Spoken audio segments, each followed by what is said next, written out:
It's a story you'll see only on Fox 5 tonight. We're now hearing from the woman who gave birth in the middle of a car accident during a frantic ride to a Gwinnett hospital. It's just unforgettable video. In the pre-dawn darkness of that accident scene, a horrifying moment when no one could find the newborn baby. Fox 5 I-Team reporter Randy Travis shows us that miracles really can happen. The mother and the grandmother, little Sia Anderson, picked her up here just 10 days after she came into this world during one wild ride. And it was just unbelievable to me. God just really, it was a miracle. That baby's a miracle. Chris Chevette still has not watched the police body cam video from April 13th, recorded after she hydroplaned her SUV in a mad dash to get her pregnant daughter to the hospital before she gave birth. They skidded to a stop at the entrance to the Hindu temple in Lilburn, 11 miles short, and suddenly, one missing baby. Huh? We were trying to get to the hospital to get birth. Okay, birth in the car. Where's your baby at? We don't know. I was just trying to get to the hospital. Kristen Duvet remembers sitting in the back seat trying to deal with her 14-month-old daughter, Ty. That's when the baby, popped out, and I was about to grab her, and next thing you know, the car just links, and everything is going crazy, glass is breaking. She got us out of the car, and that's when she told me, I can't find the baby. I gave birth and can't find the baby, and from that point on, I, pretty much lost it, so. This is crazy, man, this is amazing, man. Listen, wow, I didn't know that was possible for the baby to just shoot out like that. I did not know that was possible.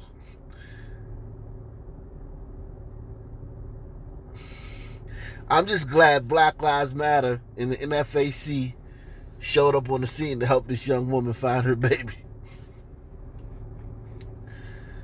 Because, that's a black baby, and if the police had showed up, they might have just shot the baby, because that's what they do. They shoot black people. Hold on, my producer's in my ear. Hello? Yeah. Oh, that's the police. Oh, wow. All right. Oh, correction, y'all. Actually, this wasn't Black Lives Matter or the NFAC showing up to help this woman find her baby after she got into an accident. It was actually the police. And as you can tell from the story, they didn't shoot the baby. So, salute to the police, man, down there in Atlanta. Defying the narrative. I gave birth and can't find the baby, and from that point on, I, pretty much lost it, so. Where was the baby at? In her womb. She was giving birth. I went back to the car to try to look for my baby as I'm holding this one, and it was just completely impossible. Everything was everywhere. Lilburn police searched the area around the car, worried the baby may have been thrown out during the crash. All Kristen and her mom could do was stand to the side and watch and pray. I was dying inside, but I really, had to keep it together for my mom and my baby. It took only a few minutes for Lilburn police officer Sepeda Huff to find Sia tucked into an empty space under the middle seat. Is baby alive? She wasn't crying any or nothing like that. She was peaceful. Sell out. Sell out working with them damn slave catchers. You caught you a little slave this time. Coward. She wasn't crying any or nothing like that. She was peaceful. We got your baby in the other ambulance, okay? Is she okay? Looks to be fine. She's moving, breathing, just fine, okay? They're being checked out right now. That's why I call them our angels, because they were just there on the scene. And they just took charge and found her. Sia was in the neo-intensive care unit for 10 days at Northside Gwinnett because she was a preemie. She suffered only some minor scratches to her legs, but goes home with no required medications. Everything is just, nothing happened. Like she just came here normal. Sia's mom said the hospital told her that her little girl was strong, a fighter. And she'll have the video when she grows up to prove it. In Lawrenceville, Randy Travis, Fox 5 News. 5 has learned the man accused of shooting Secoria Turner outside that Wendy's restaurant last summer faces another felony charge. Investigators say Julian Conley was involved in another incident involving a gun on the same night as that deadly shooting. Fox 5's Angelique Proctor joins us now from the Fulton County Courthouse with the latest on this second charge. Angelique? Russ and Courtney, this is a major development. Atlanta police say Conley and a second man are now accused of pointing an AR-15 style gun at a man who has been very involved in the community. So let me get this straight. The dude that killed Secoria Turner, and y'all don't know this girl's name because she didn't get a lot of press. 7-year-old girl riding in the car with her parents near the Wendy's that the Rayshard Brooks protesters took over. The protesters had it blocked off. It was very confusing for people to understand which way to go, where not to go. The family was driving. The protesters was like, nah, you can't come back here. So they like kind of stuck. And then the guy just shot into the vehicle. Just shot into their vehicle. Killing the little girl. And they couldn't find him for a while. Then they found him. And come to find out that same night,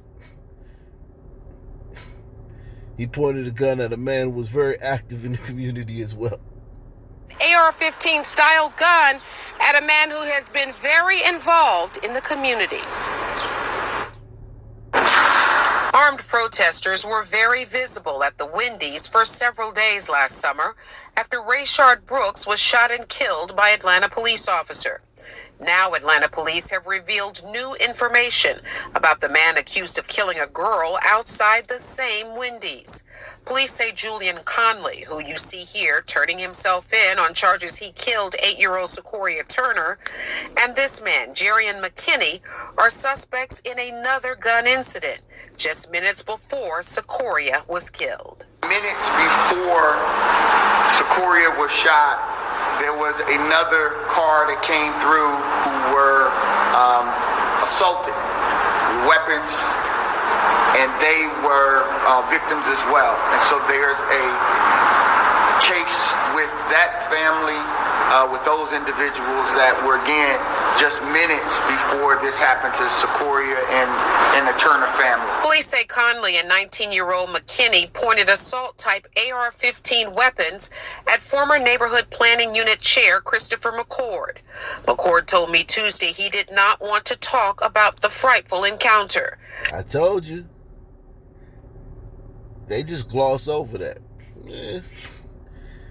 The person that we want to talk to for the interview is scared to talk because they're scared of retaliation. And in other news, that's a huge story. That's a huge story.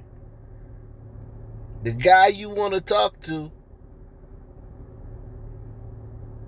who was assaulted right before the guy who killed a 7-year-old girl with an AR-15,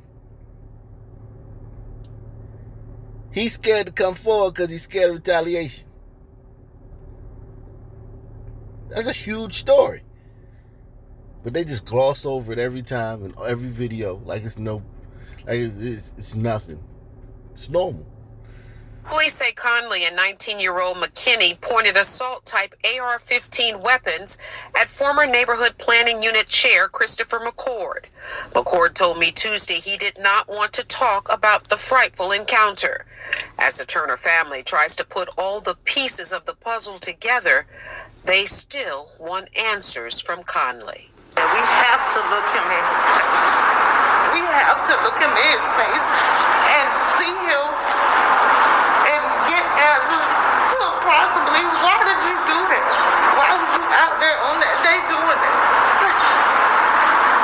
It's coming up on the year anniversary.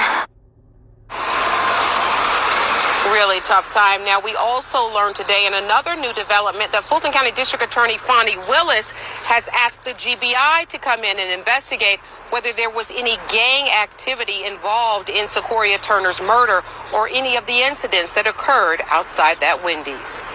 Live in downtown, Angelique Proctor, Fox 5 News.